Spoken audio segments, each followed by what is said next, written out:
34. Lihat tuh perikop terakhir. Kemuliaan Tuhan memenuhi kemah suci. Are you serious for the glory? Usah pegang tabut mati. Padahal gerobaknya itu gerobak baru. Tuhan gak butuh ide baru. Tuhan gak butuh tren baru. Tuhan gak butuh yang kita pikir ini bagus. When there is no obedience, the glory kills you. Saya mau ajak saudara nih sebelum Anda break 6 jam. Kalau kamu tahu ada di dalam hatimu yang masih kamu pegang antara kamu dengan Tuhan, bakar. Taruh. So you can go home, Anda bisa pulang. Dan Anda akan alami the glory of God.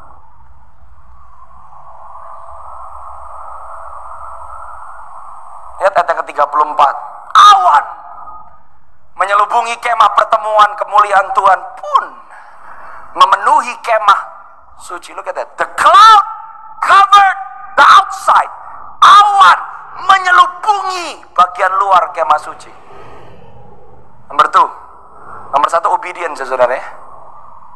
Nomor 2, kerendahan hati adalah bukti nyata kemuliaan Allah.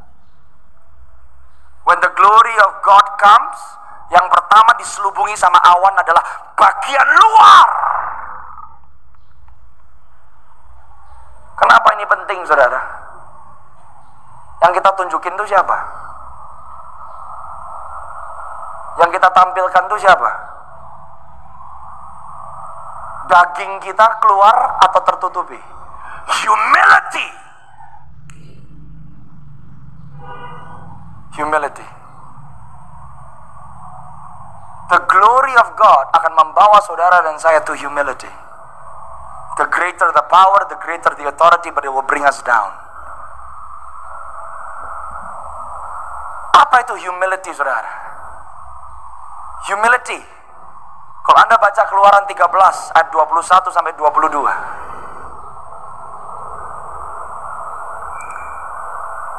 Anda catat ya.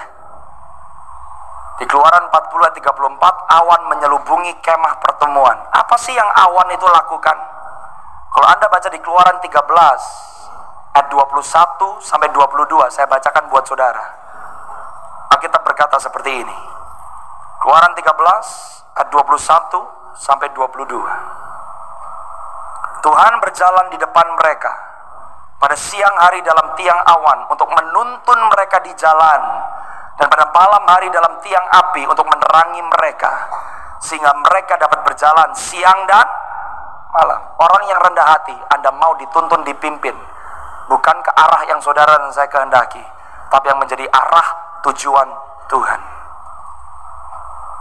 The pillar of cloud led the children of Israel.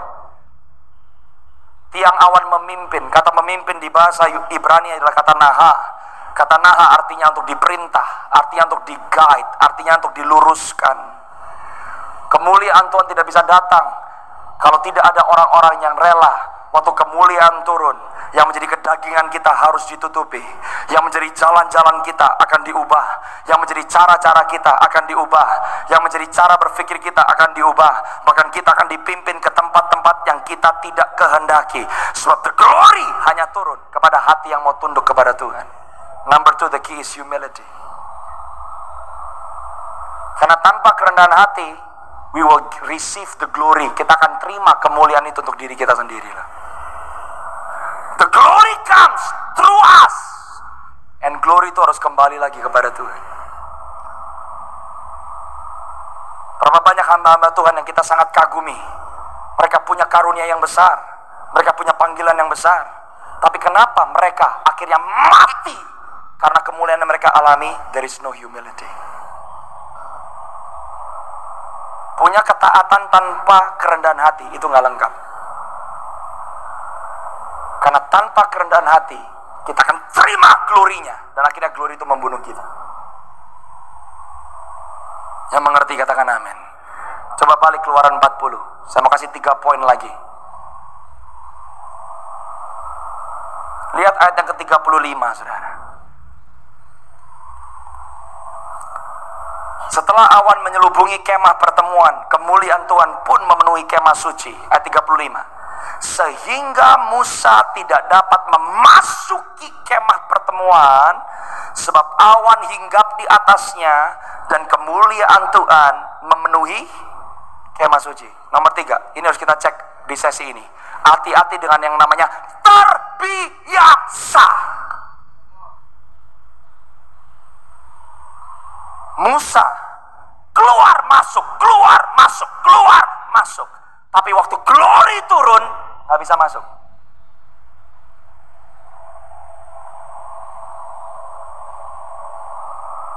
Apa yang seringkali menarik kita dari mengalami glory Tuhan? Terbiasa. Kita terbiasa sama KKR. Kita terbiasa didoain hamba-hamba Tuhan. Oke, saya mau kasih tahu. Orang yang cuma demen didoain terus menerus, tapi gak pernah mau taat, semakin banyak kamu didoain, semakin hancur hidupmu. Gak sedikit orang datang ke saya, minta didoain, makin bingung. Kok beda sama yang orang itu ngomong? Kok beda sama yang hamba Tuhan itu ngomong? Karena hatimu gak bener sih.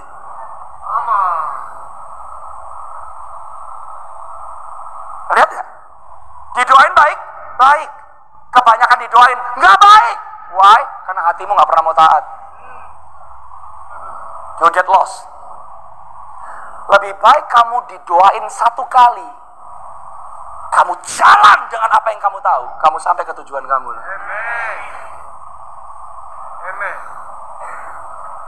Tiba-tiba Roh Kudus ngomong gini, kalau kamu lagi bingung sama hidupmu, kamu lagi bingung karena nubuatan, di conference ini detox. Taruh itu semua. Dan kamu buka hati dan bilang sama Tuhan, Tuhan, show me your ways. I want you to speak to me. Kalau saudara bahkan nggak bisa ngomong sama Tuhan, Tuhan, aku mau kamu yang bicara, berarti kamu nggak pernah menghormati Tuhan dari awalnya.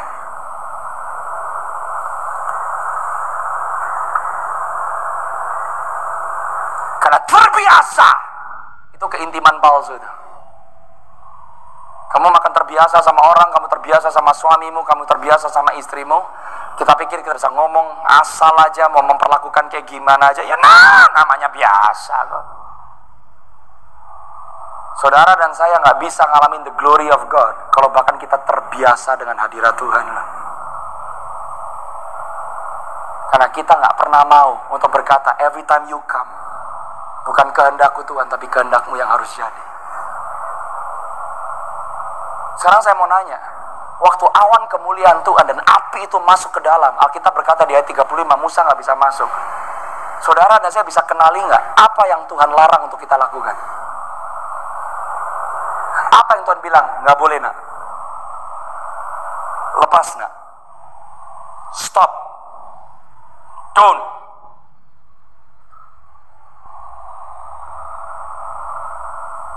Tolong kita cek saudara yang nomor 3. Kita udah terbiasa nggak? Jangan sampai saya dengar ada tim pastoral yang berkata bahwa puji Tuhan, ada orang-orang yang suka datang ke pertemuan-pertemuan yang seperti ini, udah nggak lama datang tapi sekarang datang lagi. Saudara bisa datang lagi. Anda bisa datang, Anda excited lagi seperti 10 tahun yang lalu, 20 tahun yang lalu, 30 tahun yang lalu. Tapi kalau hatimu nggak mau berubah, Anda akan mengulang 30 tahun yang sama. Saudara mau nunggu 30 tahun lagi. Saya berharap Anda tidak mau menunggu 30 tahun lagi. Kalau kali ini engkau berkata, Tuhan, aku nggak mau terbiasa. Aku nggak mau terbiasa dengan hadirat-Mu. Aku nggak mau terbiasa hanya dengar pesan. Aku nggak mau terbiasa hanya dengar doa. Aku nggak mau terbiasa hanya dengar firman. Tapi hari ini aku putuskan, Tuhan, aku mau geser apa yang Tuhan minta geser. Aku mau berhenti apa yang Tuhan suruh berhenti. Maka hidupmu pasti mengarah kepada tujuan yang berbeda. Amin.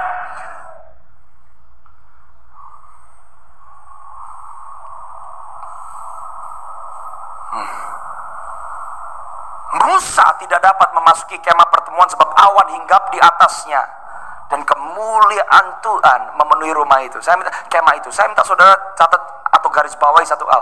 Sebab awan itu hinggap di atasnya. Tahu nggak hinggap itu artinya apa? Rest.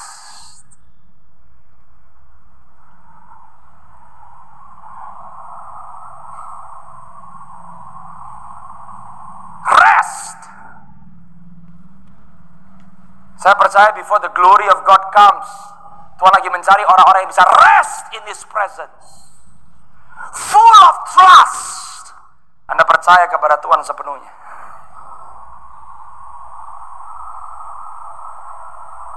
Saudara mau tahu satu orang yang udah terbiasa dengan Tuhan sampai dia kena hardik, mundur kamu setan. Siapa namanya? Petrus. Matius 16 ayat 21 sampai 23. Itu terbiasa. Dijauhkan daripadamu ya Tuhan. Karena kenapa? Petrus sudah merasa saya BFF sama Tuhan Yesus. Yang saya mau demi kebaikan Tuhan Yesus. Yang saya rindu buat Tuhan Yesus, yang terbaik buat sahabatku. Tapi dihardik sama Yesus. Mundur kamu setan. Kenapa? Karena kamu lebih ngikutin kemauanmu sendiri dan bukan kemauan Bapakku di surga. Apa sih seringkali yang membuat kita terbiasa? Kita terbiasa dengan pengajaran yang berkata, sebelum masa sukar, tenang aja, udah pasti keangkat duluan.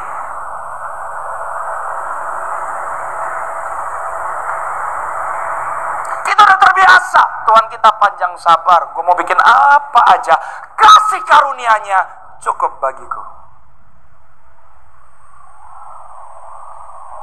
Kita terbiasa karena kita gak mau doktrin kita diubah.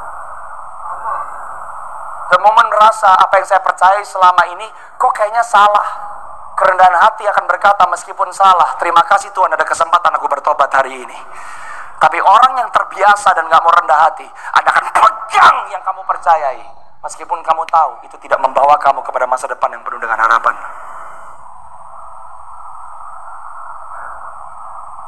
You cannot get the glory kalau kamu gak mau memisahkan dari yang palsu. Kamu gak bisa ngalamin kemuliaan Tuhan kalau kamu anti yang namanya penganiayaan. Kamu gak bisa mengecap yang namanya kemuliaan Tuhan kalau kamu kecewa dengan Tuhan. Kamu gak bisa mengecap kemuliaan Tuhan kalau kamu masih dipenuhi dengan tidak percaya.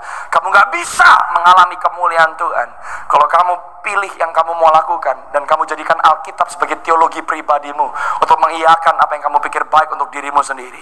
Kamu gak bisa mengalami kemuliaan Tuhan kalau kamu jalan di depan Tuhan dan bukan Tuhan yang berjalan di depanmu.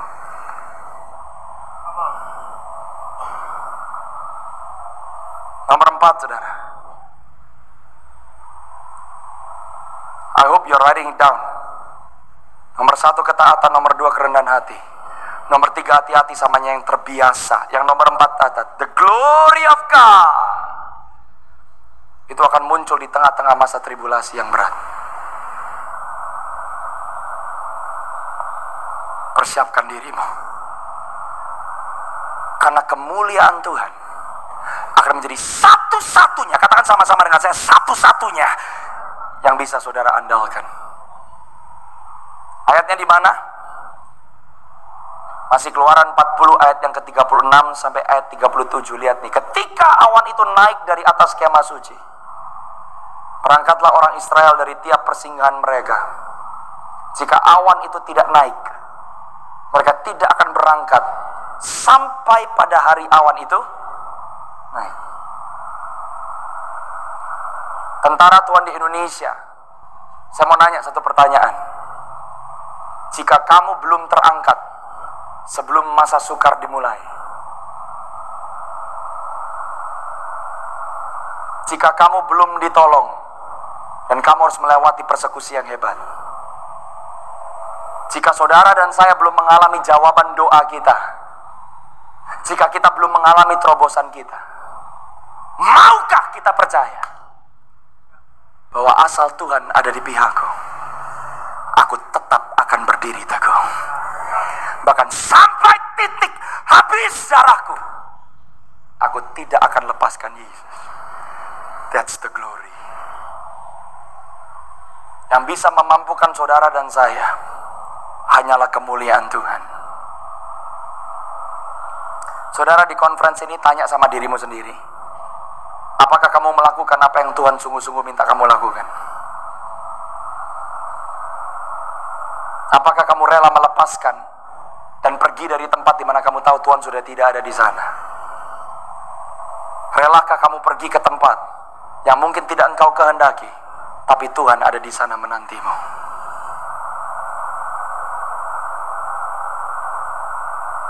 Karena orang yang penuh dengan kemuliaan Tuhan adalah orang-orang yang akan fokus dengan setiap tugas, tanggung jawab, kepercayaan dan panggilan yang Tuhan percayakan buat saudara. Waktu kita belajar untuk percaya dan bergantung kepada Tuhan, di situ kita dibawa masuk untuk mengenal isi hati Tuhan dengan diam dan menanti-nantikan Tuhan. Waktu kita diam dan menantikan Tuhan, the glory of God will come. Dan poin yang terakhir nomor 5, saya minta saudara catat baik-baik. Ayat yang ke-38, dan kita akhiri pasal ini. Sebab awan Tuhan berada di atas kemah suci pada siang hari, dan pada malam hari ada api di dalam awan itu di depan mata seluruh kaum Israel di tiap persinggahan mereka. Sekali lagi saya baca. Sebab awan Tuhan berada di atas kemah suci pada siang hari, dan pada malam hari ada api di dalam awan itu di depan mata seluruh kaum Israel di tiap persinggahan mereka. Bahasa Inggrisnya lebih jelas. The cloud of the Lord was on the tabernacle. Jadi itu awan ada di atas kemah suci. Tapi di malam hari fire was in the tabernacle. The glory of God bukan hanya bicara on you, tapi juga inside you. Yang mengerti katakan amin. The cloud is on you. Awan itu di atas kepala saudara. Tapi api itu di mana? Di dalam saudara. Poin yang nomor terakhir yang saya minta saudara catat. How do you prepare for the coming glory of the Lord? Prophetic worship and prophetic prayer.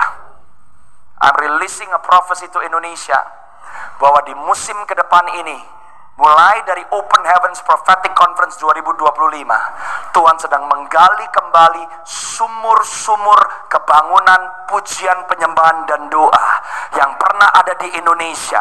Kegerakan doa syafaat, kegerakan doa peperangan, kegerakan pujian penyembahan yang melucuti kekuatan musuh, pujian penyembahan yang membawa orang mengalami perjumpaan dengan Tuhan.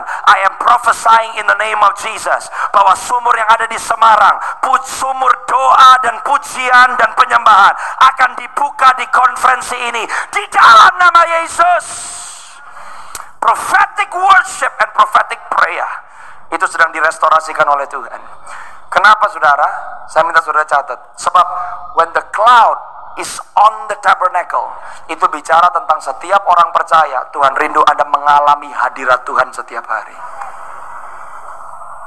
When the fire is inside the tabernacle, Anda akan mengalami yang namanya kuasa Tuhan di tengah-tengah momen yang paling berat, momen yang paling gelap, momen yang paling kelam, momen di mana saudara merasa Anda paling sendirian. Di situ pertolongan Tuhan akan menjadi nyata atas saudara. That's the power of praise and worship. Saudara mau tahu betapa pentingnya praise and worship and prayer? Tuhan berkata di Yohanes 4, Bapa mencari penyembah-penyembah benar yang menyembah di dalam roh dan kebenaran. Dan murid-murid Yesus mengajarkan Yesus bagaimana berdoa. The Lord Jesus taught them specifically how to pray. And Tuhan menyampaikan bahwa yang dikehendaki Bapa adalah penyembah-penyembah benar yang menyembah di dalam roh dan kebenaran. Praise and worship and prayer will become prophetic in these last days. Dan saya percaya prophetic praise and worship itu bicara di mana kita bukan hanya dipenuhi dengan doa, pujian, penyembahan yang menyentuh emosi kita, tapi pujian, penyembahan, dan doa yang menyentuh hati Tuhan. Listen. Pujian, penyembahan tidak ditetapkan Tuhan menyentuh hati manusia. Pujian, penyembahan yang profetik menyentuh hati Tuhan dan membuka jalan supaya Tuhan bisa menyentuh manusia. Saya ulang. Pujian, penyembahan tidak ditetapkan Tuhan menyentuh hati orang. No. Prophetic worship touches the heart of God. When you saat saudara lagi buka peluang untuk Tuhan bisa menjamah hati manusia.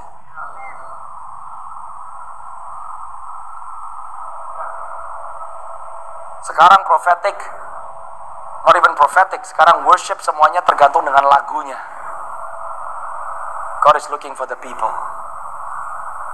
God is looking for the vessel. Waktu saudara dan saya menjadi orang-orang yang prophetic, when you start to worship God, you release the glory of God. When you pray, sekarang kan orang kalau berdoa dengan mentalitas seperti ini, ya doalah. Kita bisa bikin apa lagi? Ya paling doalah. Wrong. Tentara Tuhan yang profetik di akhir zaman, setiap kali orang datang sama saudara, waktu saudara dan saya berdoa, sesuatu harus terjadi. Because you pray, Tuhan jawab. Karena saudara yang doa, maka Tuhan dengar. Kegerakan Tuhan ke depan bukan orang ngantri didoain sama 1-2 orang. Siapapun yang didoakan oleh tentara Tuhan akan mengalami perjumpaan yang fresh dengan Tuhan. Amin. Dan saya mau tutup menyatakan ini, saudara. Kenapa prophetic worship and prayer lewat orang-orang yang dipenuhi dengan pengurapan yang prophetic diperlukan? Sebab prophetic worship and prophetic prayer selalu mempersiapkan jalan untuk kedatangan Tuhan. Anda bisa baca di Wahyu pasal yang keempat ayat yang ke-8. Siang dan malam seluruh surga berkata, Holy, Holy, Holy, Holy, Holy. Setiap kali pujian dan penyembahan naik di surga, Glory. Setiap kali pujian penyembahan naik di surga, Glory. Setiap kali ada gulungan yang terbuka, worship, Holy, Holy, Holy. Waktu anak domba dinyatakan di atas tahta, Holy, Holy, Holy. When there is worship, when there is prayer, Tuhan selalu bekerja.